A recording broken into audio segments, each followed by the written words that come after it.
There's a great opening line from literature: happy families are all alike. But that was Leo Tolstoy. That was a long time ago in a different land, and he could not have imagined this next story we're about to show you. It's about a couple that faced a crisis that could have ended their marriage, and they decided to go down an entirely different path. They say their task now is making it no matter what. Here again is Harry Smith. Until 12 years ago, Dee Dee Boylan was quite sure she was in an ideal marriage. We had a terrific marriage. We were very complementary. You know, we had a really happy, loving, compatible marriage. But Dee Dee's husband had been keeping a secret that would shake their marriage to its core. When your husband told you that he wanted to live his life as a woman, what was your reaction? When I first realized what we were looking at and what we were dealing with, I was terrified. It was as if Dee Dee was being jilted. Her husband was becoming the other woman. Did it make you angry? Oh, sure. I felt like I had been gypped. It wasn't what I signed up for. Dee Dee met the then Jim Boylan in college. They fell in love, got married, settled in rural Maine, and had 2 children. Unbeknownst to Dee Dee, Jim had spent his life feeling he was stuck in the wrong gender. But he thought his love for Dee Dee had cured him of that. He thought wrong. Jim is now Jenny. Did you ever think in a million years when you got married that you would go through this transformation? No, I think it's very typical for us to think that love will make us into better people, will make us into the people that we hope to be.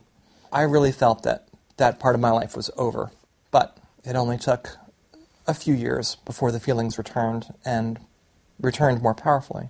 After a dozen years of marriage, Jim decided to become a woman, even if it cost him his relationship with his wife. You turn to your wife and say, I'm really going to do this. Was it easy for her? It was murder. It was terrible to see her suffer with a sense of loss. While Dee Dee was devastated, Jim was finding out what it was like to have his dream come true.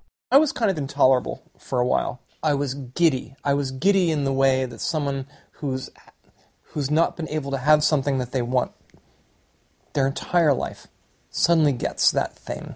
I'd wear, little stretchy t-shirts and, way too much makeup, and I was really very girly in a way that was kind of embarrassing for a 40-year-old. And it's one thing to have your husband turn into a woman. It's another thing to have your husband turn into a 15-year-old. Once the transition starts in earnest, how difficult was it for you? One of the ways that I dealt with it was to sort of say, look, I'm not your consultant on how to be a girl. I didn't want her to touch my stuff. I didn't want her to wear my earrings. She got the journey of discovering who she really was. And I had to sort of watch the man I had married disappear. Did you ever think about getting a divorce? There were times when I thought, I don't know if I want to be married to a woman, but I didn't think we're cutting it off. At about the same time Jim was becoming a woman, Dee Dee's sister was dying of cancer. And in that loss, Dee Dee had a realization. It became really clear to me that there was a big difference between someone changing genders and someone really disappearing. I'm still married to the same person that I married 25 years ago. Is there anything you miss about having a husband? I miss, walking through the world like a man and a woman. And our intimate life has changed. So if you're a woman who marries a man, right, and the man becomes a woman, are you still heterosexual now if you love a woman? Even though I adore my partner, if we're not sexually involved, then my sexuality hasn't changed. You're not a lesbian. I'm not a lesbian. Yet, exactly. Not only were the Boylans trying to save their marriage, they were concerned about something much more important, how this change would affect their children. There was no roadmap for explaining transsexuality to a toddler. Greatest worries that I had is that what is their life going to be like without a father? What was your greatest fear about your family? The thing that I worried the most about was the boys being somehow victimized or picked on or bullied. Jenny has written a book, Stuck in the Middle with You. It's about the changing face of the American family. In it, she describes the resilience of her sons, Zach and Sean.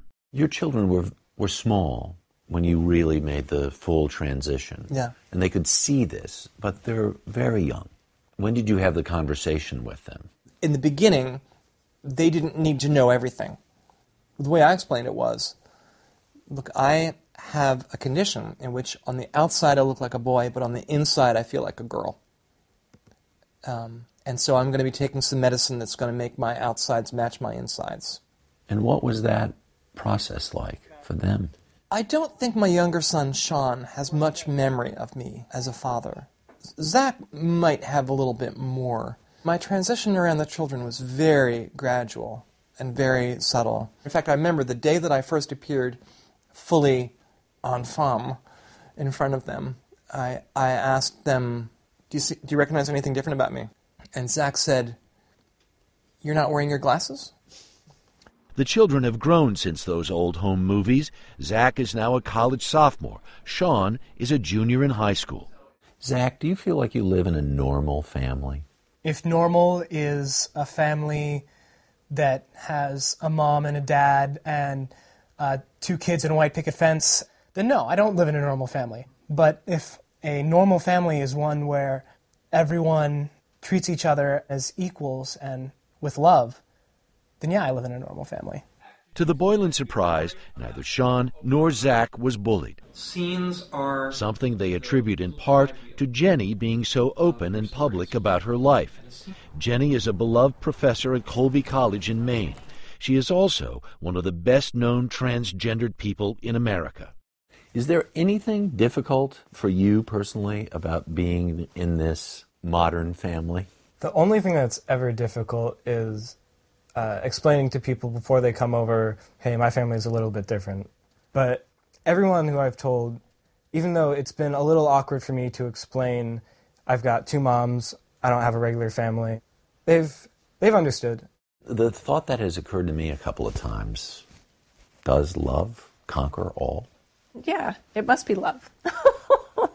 It must be love that makes it possible to forgive hurts and to weather things together and to keep going in a marriage. As we spent time with Jenny and her family, their love for one another was immediately apparent. While Jenny and Dee Dee were cooking, we noticed something a bit unusual for teenagers. Both Zach and Sean sidled into the kitchen. Yes, they were hungry, but they actually wanted to be near their parents. We're just one big happy family. That might be the weirdest part of all. Well, how about that? Harry Smith reporting on a very different family in the great state of Maine.